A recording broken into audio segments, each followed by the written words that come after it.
Obligeant. Voilà, on va suivre Christian Mwando. Voilà, la première question. Christian Mwando. Oui, c'est pas Mwando Timba. Christian Mwando. Christian Mwando, effectivement. Mwando Timba, c'est son père. Oui, Christian Mwando. Alors, la première question était celle de savoir qu'avez-vous retenu du discours de Vital Kamerhe. Voilà, on suit. Nous avons retenu d'abord du président de l'Assemblée nationale qu'il a fait un discours qui donne les priorités de cette session. La première des grandes priorités, c'est la sécurité.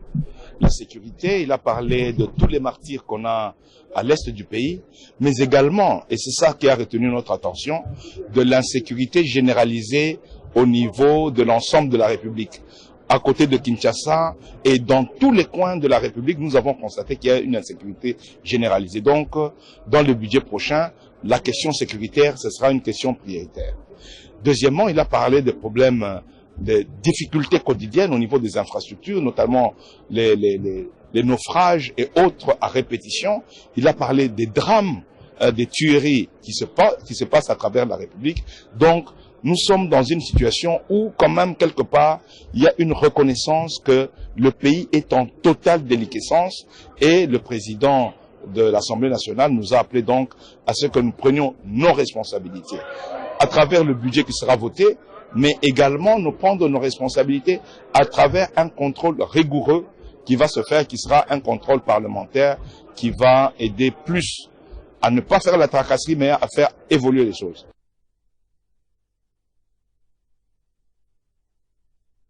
Nous avons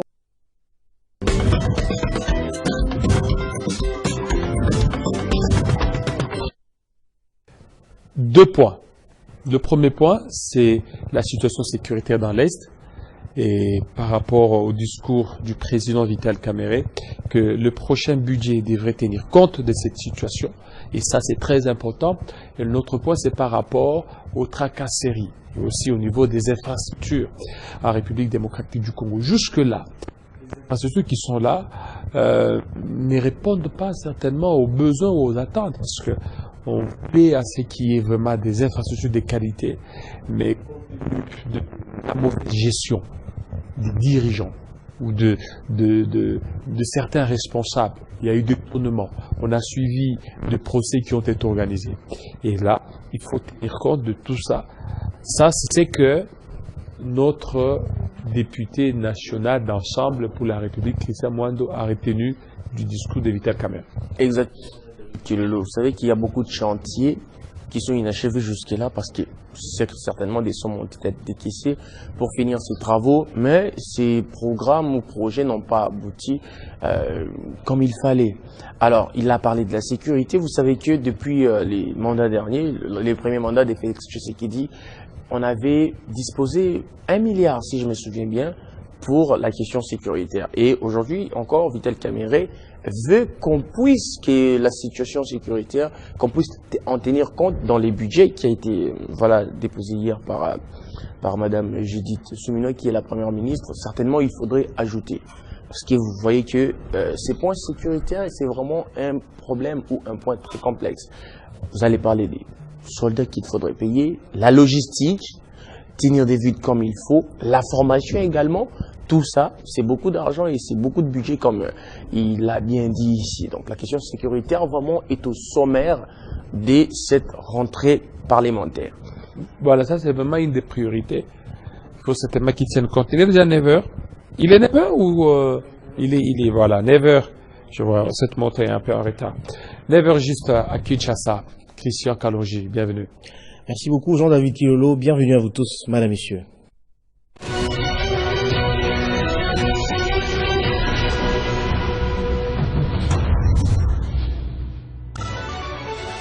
La première ministre Judith Suminwa Tuluka a déposé le projet de loi de finances 2025 avec un budget évalué à 49 847 milliards de francs congolais, soit 18 milliards de dollars. À l'Assemblée nationale ont été également déposés le projet de loi portant reddition de comptes et le projet de loi rectificatif 2024. Le budget est revu à la hausse, soit une augmentation de 21%. En justice, l'opposant Seth Kikouni a vu sa demande de liberté provisoire être refusée par la justice. Selon l'un de ses avocats, sauf retournement des situations, il sera transféré à la prison centrale de Makala. Ce rebondissement intervient après sa première comparution publique devant son juge naturel au tribunal de paix de Kinshasa, Gombe. Dans l'Est, 2 rebelles sud-soudanais du mouvement Nassé ont été arrêtés à la frontière entre la RDC et le Soudan du Sud, précisément au village Okabi en chefferie Kaiko en Ituri. Ils sont tombés dans le filet des forces de défense des FARDC. Dans le monde, la tempête Boris a causé des dégâts catastrophiques en Europe centrale et fait déjà 11 morts et plusieurs disparus, notamment en République tchèque, en Pologne et en Autriche. Et puis les États-Unis annoncent avoir achevé le retrait complet de leurs troupes du Niger, conformément aux exigences du régime militaire au pouvoir dans ce pays sahélien qui s'est rapproché depuis un temps de la Russie.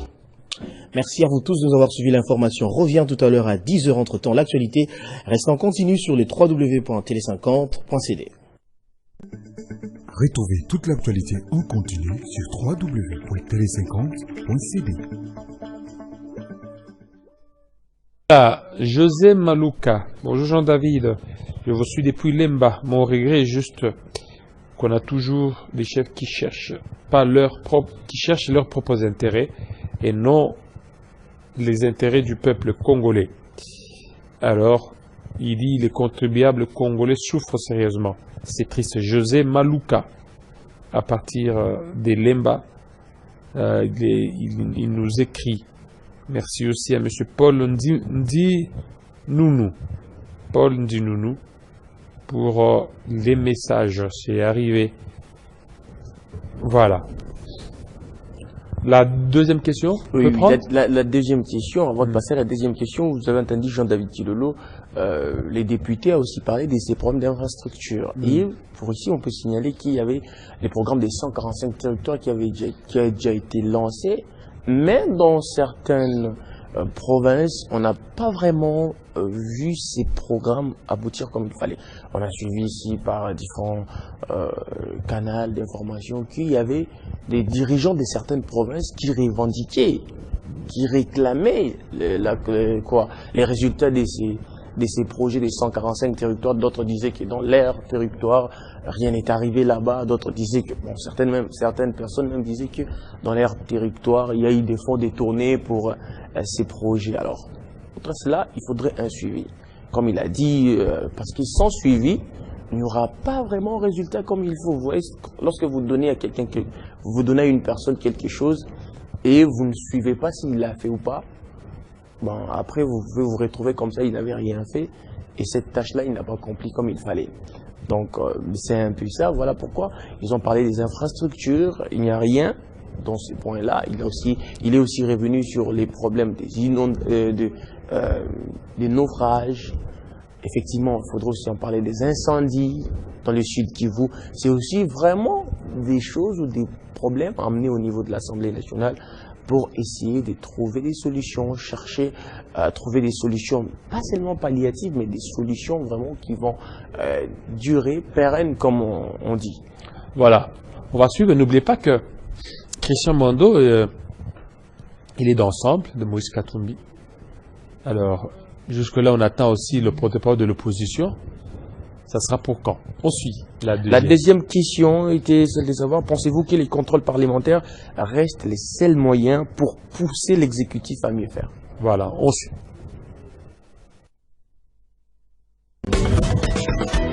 Le président nous a fait comprendre qu'il faut l'unité nationale, il faut consolider notre unité pour gagner la guerre et conduire au développement. Le contrôle parlementaire accompagné des sanctions, parce que vous savez très bien que la corruption est en son comble, le vol, l'insécurité et autres, c'est dû à ce que le système est gangréné et il n'y a aucune sanction vis-à-vis des voleurs et vis-à-vis des corrupteurs.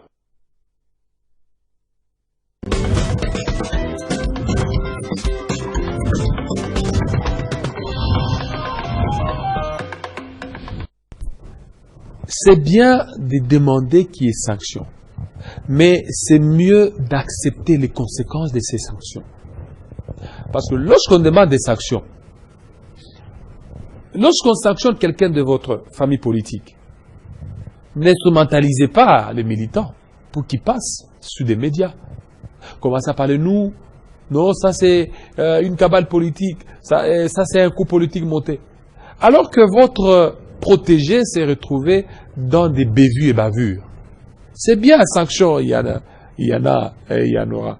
Mais pensez aussi à toutes les conséquences là liées aux sanctions. Vous savez, c'est aussi un point important que vous venez de relever, Jean-David Kilolo.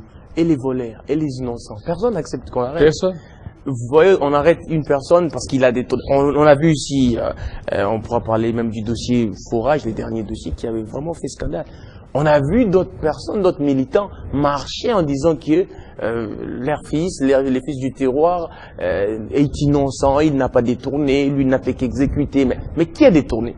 Cet argent est parti où? Qui a détourné? Parce que la construction, l'entreprise qui devait construire tous ces forages disent qu'ils n'ont pas détourné. Les ministres lui disent qu'il n'a pas détourné. Bathily est toujours en prison. Samba Bathily, je ne pense même pas. Bathily, c'est à peine les projets des cartes. C'est lui les cartes d'identité. Non, il était même là dans les mêmes dossiers aussi, les dossiers fourrage. Il était là. Et Bathily est dans les dossiers fourrage. Bathily, on en parle encore dans les dossiers des cartes d'identification. C'est ça un problème, Jean-David Kilolo. Et vous allez voir que même aujourd'hui en République démocratique du Congo, même la société civile est instrumentalisée. Vous allez voir que on arrête une personne, c'est la société civile qui vient, qui dit non, il n'a pas détourné, voici ce que l'on a pu faire comme étude, voici ce qu'on a pu faire. Mais qui est coupable et qui est innocent? Tout le monde va être innocent. Alors que l'argent est sorti du trésor public et on n'a pas vraiment eu des suites. Alors, les contrôles parlementaires, comme il a dit, il est prioritaire, c'est bien, vous venez aussi de le dire, vous demandez les sanctions, mais acceptez. Parce que le contrôle parlementaire, c'est ça pour très bientôt. Et d'ailleurs, Vital Kamerhe l'a dit, chaque mercredi, chaque ministre devra commencer à passer. On attend, voir maintenant comment chaque ministre devra se défendre devant les élus. Que ça ne paye pas aussi au bureau un problème, les bureaux de l'Assemblée nationale, lorsqu'ils vont peut-être... Non, ça sera chaque ministre qui va passer. Pour expliquer. Pour se défendre. Et n'oubliez pas qu'il y aura des questions. Il y aura des questions. Madame, monsieur le ministre, vous avez fait ça, regardez ça.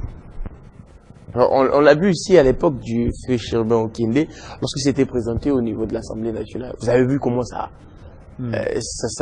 milité. De l'autre côté, il y avait les membres d'ensemble qui disaient que non, c'est un coup bas, on veut le faire tomber. De l'autre côté, non, c'est parce que Katumbi a changé sa posture qu'on veut maintenant chasser tous ceux de sa famille politique au niveau du gouvernement. Bon, ça a créé beaucoup de problèmes.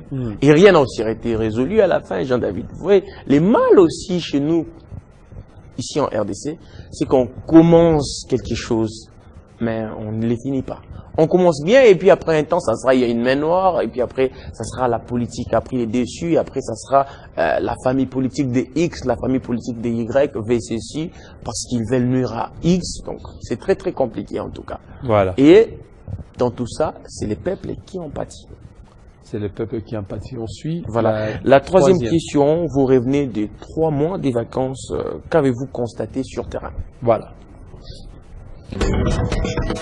Mais le constat est amer dans la mesure où toutes les infrastructures sont détruites, dans la mesure où on nous chante matin, midi, soir la victoire de la gratuité de l'enseignement alors que plus de 50% des enseignants mécanisés sont non payés, le système de santé est en déliquescence, les personnels de santé est impayés et en même temps, il n'y a pas de médicaments à l'intérieur du pays, il n'y a pas de lit disponible, mais il n'y a pas de route, il n'y a rien. Rien n'est fait et il faut aussi signaler que toute l'administration est complètement à l'abandon. Donc le constat est catastrophique et il faut vraiment beaucoup de travail.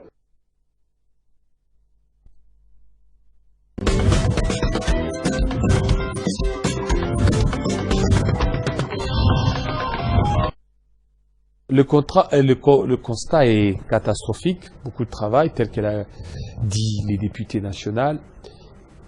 Il y a certains coins. Quand vous descendez, vous vous dites, nous sommes Congo ou bien nous sommes dans un autre pays? Lorsqu'il est 17h, 18h, il fait noir. Un coin où il n'y a pas d'électricité, 17h, 18h, et que les gens allument seulement des bougies.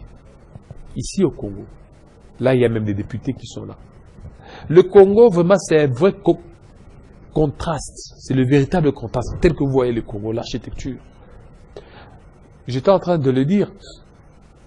Le Congo, lorsque vous prenez le Grand Bandundu dans son ensemble, le Grand Kasaï dans son ensemble, ce sont des pays qui sont à la traîne. Ce sont des pays qui sont sous-développement, ce sont des provinces, voulais-je dire, qui sont sous-développées par rapport aux autres. Si vous prenez le Congo central, c'est mieux développé que le Bandundu, le Congo central. Si vous prenez le Katanga, le Katanga, vous prenez Nord Kivu. Nord Kivu est mieux développé que Sud Kivu. Alors, il y a vraiment un contraste. Il faut mettre une politique de développement de toutes ces provinces. Parce que tout est concentré sur certaines provinces, oubliant les autres, et c'est compliqué. Et là, c'est ça les rôles même des vacances parlementaires.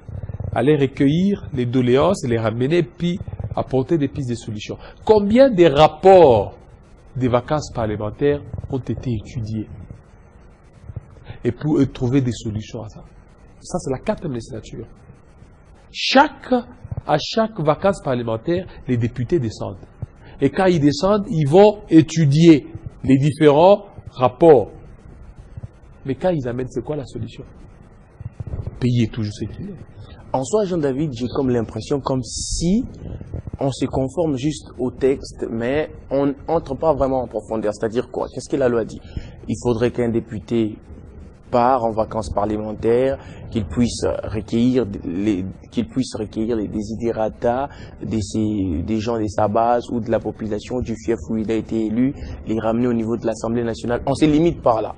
Et c'est un tout petit peu comme du théâtre.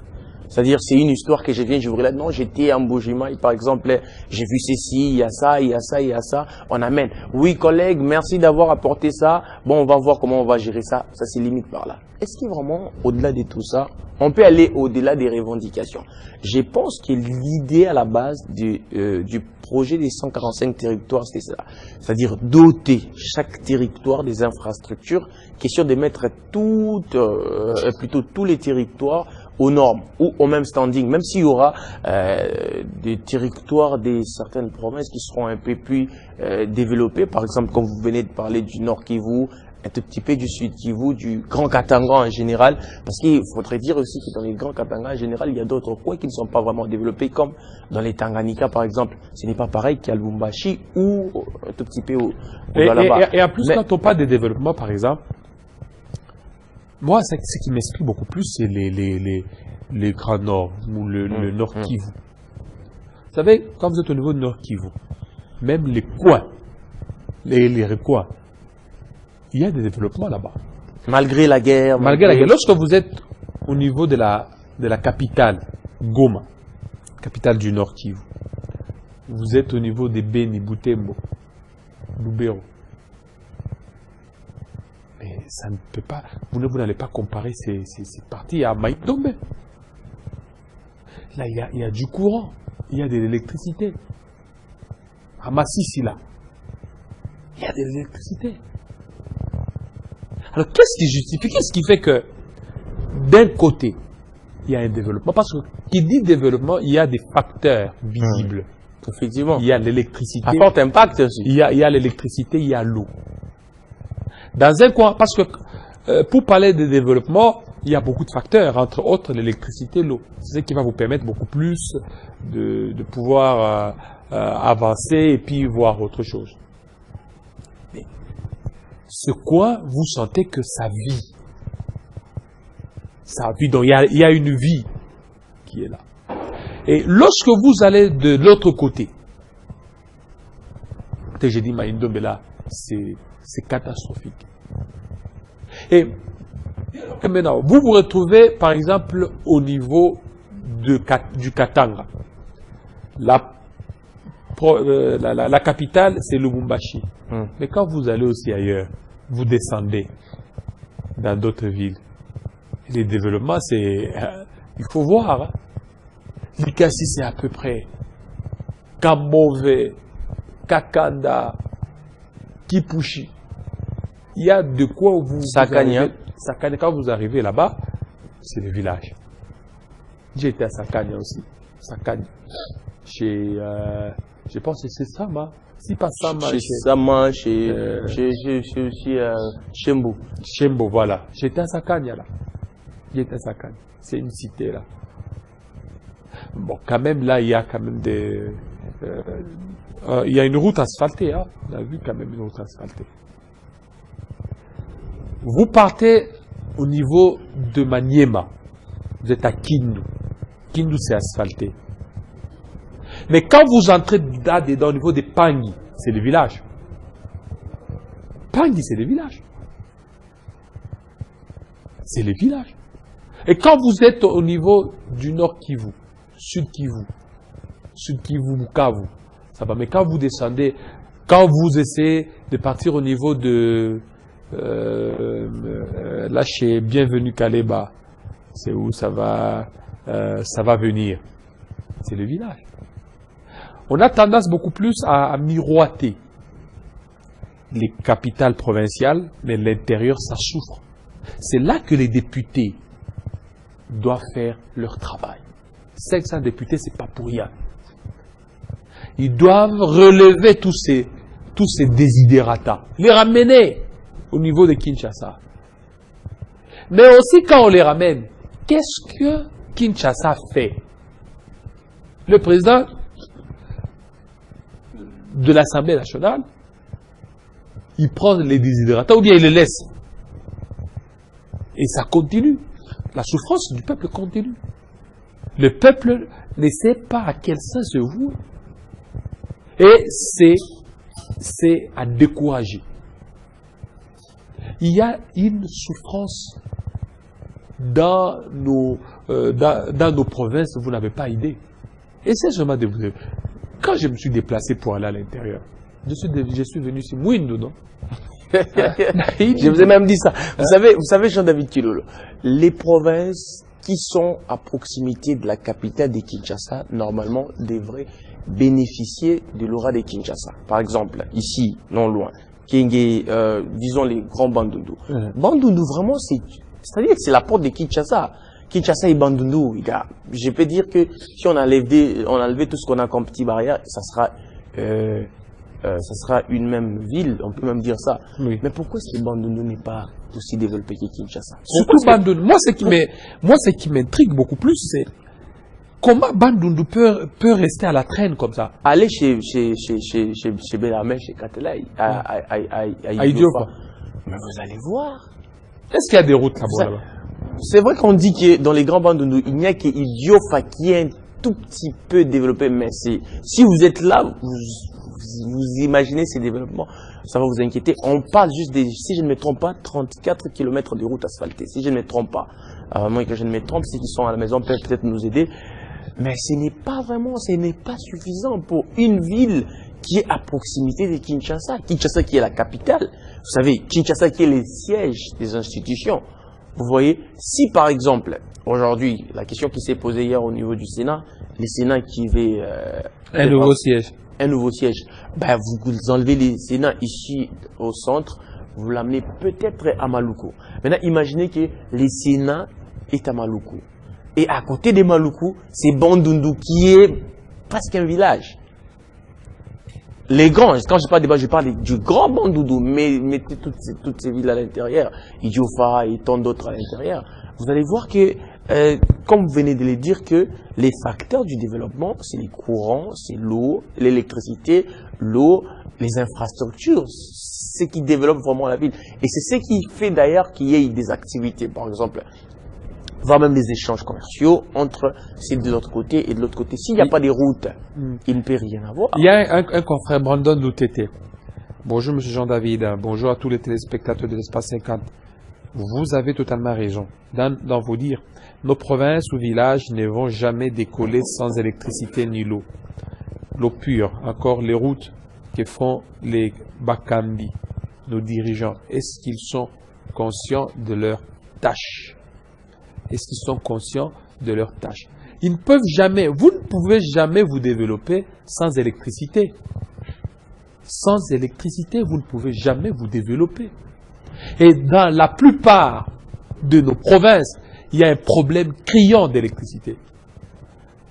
Le Maïndombe, de Tozolobela, Maïndombe courant, ils allaient raconter. Et pourtant, Maïndombe, c'est non loin de Kinshasa. Oui, il n'y a pas de courant. C'est non loin de Kinshasa. Pourquoi ils ne peuvent pas bénéficier il y a de cette position-là Il n'y a que des groupes électrogènes. Maïndombe, même au niveau des Kin, il n'y a pas du courant. Il n'y a que les panneaux solaires. Il n'y a que les panneaux solaires. Mais dès lors que vous vous dirigez au niveau de Nord Kivu, Goma, le courant est permanent. Ils ont même libéralisé ces secteurs-là. Il n'y a pas que la SNEL qui donne le courant. Mais ça a été libéralisé. C'est pas non, je dis l'effectivité de cette libéralisation. Ça se voit à Goma. Au niveau de Goma. Mais ici, pourquoi attendre encore? Pourquoi attendre? Donc, moi, je suis en train de dire, le problème, c'est nous, Congolais.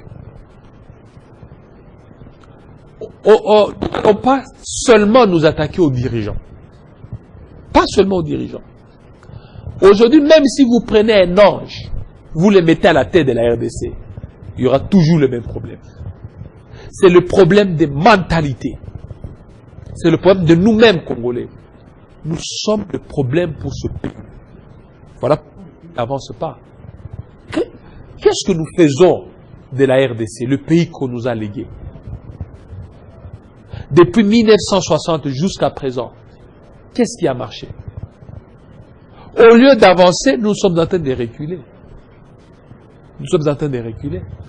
Là où les Belges ont laissé Maïndombe, si aujourd'hui ils revenaient, ils vont beaucoup plus se regretter. Il y avait une route qui pouvait quitter Kinshasa vers le Nord Kivu. Par route. Par route. Il y avait même des gens qui disent, qui prenaient leur VOE, leur voiture, de Kinshasa vers Goma.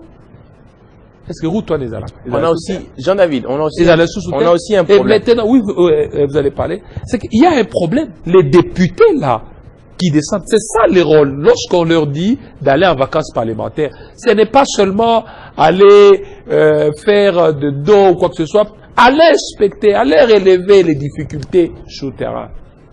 Les problèmes des routes. Vous savez quoi? Le pays ne peut pas se développer si on n'a pas des infrastructures durables. S'il n'y a pas de routes. Ça jamais en tout cas. Il n'y a pas de routes. Ça jamais. Ça jamais Parce en tout cas. Il y a certaines marchandises qui doivent quitter le Grand Bandundu pour arriver à Kinshasa. Il faut pas route. Qui doivent quitter le Congo central. Qui doivent quitter au niveau de Kabongo vers Lubumbashi. Il faut de route. Mais il n'y a pas de route. Vous allez faire quoi? Chabunda, voilà, Chabunda. Il y a des marchandises qui doivent quitter Chabunda vers le sud Kivu. Mais actuellement, pour aller à Chabunda, lorsque vous êtes à Bukavu, il faut prendre un avion. L'avion 30 minutes. Et cet avion de 30 minutes, ça vous coûte au moins $250. Alors que ce même montant, lorsque vous prenez Kinshasa, Lubumbashi, c'est 240, 230. Mais pour 30 minutes, $250. Et maintenant, comment sera la ville à Chabunda? Et vous attendez au développement? Il y a un problème. Ce problème, on ne peut pas parler que des dirigeants. C'est le problème de nous-mêmes, Congolais. De nous-mêmes. On peut mettre n'importe qui. Si déjà nous-mêmes, on n'a jamais pris conscience de la grandeur, de nos richesses, nous allons toujours nous engouffrer. Et ce sera très compliqué. Et ces députés-là qui descendent, combien réellement sont allés à la rencontre de leur base? Combien? Si ce n'est que rester ici, hein, ici à Kinshasa, en train de se pavaner, oubliant leur base. Et puis, ils vont là-bas juste 2-3 jours et puis revenir ici. Alors qu'il y a des sérieux problèmes. Des sérieux problèmes. On a aussi un problème. L'autre problème, c'est les problèmes d'entretien. Vous avez parlé de la route qui pouvait quitter Kinshasa jusqu'à dans le nord Kivu. Mais pourquoi cette route-là est délabrée ou elle n'existe même plus? C'est parce qu'on n'a pas pu entretenir cette route. Aujourd'hui, regardez, nous avons les infrastructures que nous avons bénéficié grâce au G de la francophonie. Mais si on n'avait pas mis cette garde républicaine-là que vous voyez là au niveau des Tata Raphaël par exemple, est-ce que vous pensez que ces infrastructures-là allaient être jusqu'à présent au même niveau? C'est vrai qu'on ne les utilise même plus. C'est devenu comme des salles des fêtes, je peux même dire. Parce qu'il y a des gens qui les gardent et on les utilise plus. Plus on attend peut-être à ce qu'on puisse réavoir encore des activités comme c'est du jeu de la francophonie pour utiliser tous ces gymnases et tout. Mais on entretient très mal Jean-David Kilolo et on utilise aussi très mal. Quittant les autorités, venant du côté de la population, vous allez voir que lorsqu'il y avait les jeux de la francophonie, il y avait une certaine discipline, mais il y avait aussi des indisciplinés. On a construit quelque chose, vous allez vous soulager. Non loin de là, vous irinez non loin de là, et pourtant on a même écrit, vous allez voir qu'un match qui finit au niveau des Tata Raphaël, nous, supporters, on commence encore à casser des chaises, à jeter des caillasses au niveau de ces gymnases. Les vitrines de ces gymnases sont un problème maintenant bousillées. C'est ça. Alors, pour terminer, il y a, on va prendre la quatrième. Oui, la quatrième et la dernière question. Oui, la dernière. Il y a un téléspectateur, ça c'est M. Mundende, une très belle question. Il dit, comment vous parlez de contrôle parlementaire dès lors que ces ministres répondent beaucoup plus de leur autorité morale? C'est ça le problème.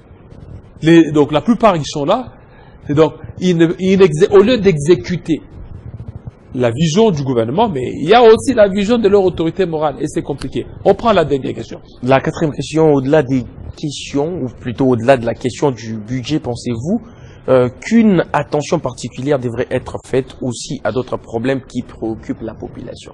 D'accord.